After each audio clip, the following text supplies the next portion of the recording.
Obesity in the United States could be a lot worse than previously thought. Researchers at 2 New York medical schools have found that the body mass index, BMI, the standard measure of obesity, grossly underestimates the issue. Let's speak to Dr. Braverman, the lead researcher of the study, who joins us now live from New York. I mean, it always struck me as slightly strange that some bodybuilder would be classified as obese when there wasn't a sort of a millimetre of fat on him. Is it all rubbish?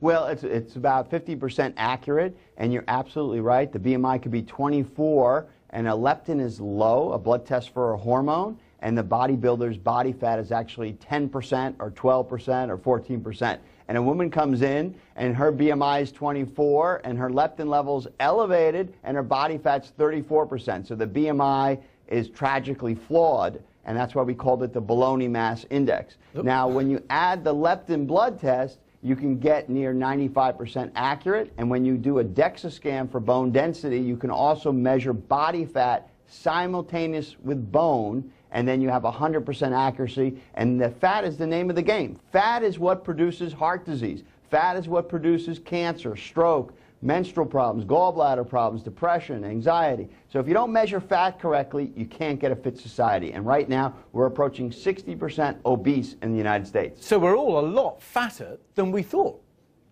We are. We have too much fat, and we're not even as overweight as we are fat. And we have to lower that fat, and we have a new breakthrough called blood leptin. Leptin is like cholesterol is for heart disease and sugar is for diabetes. We can lower leptin and lower our fat. We know that tea is better than soft drinks, that fiber is better than white flour, and that fruits are better than sugar, that fish is better than meat, exercise is better than sitting down, sleep is critical, and there are a whole group of hormones, nutrients, and drugs that lower leptin and will give a lasting weight loss. But you have to know what fat is, and BMI is not doing the job. Leptin improves it, and DEXA tells you 100% accuracy. Well, I think I'm going to have a very short life, unfortunately. We're going to make you thinner.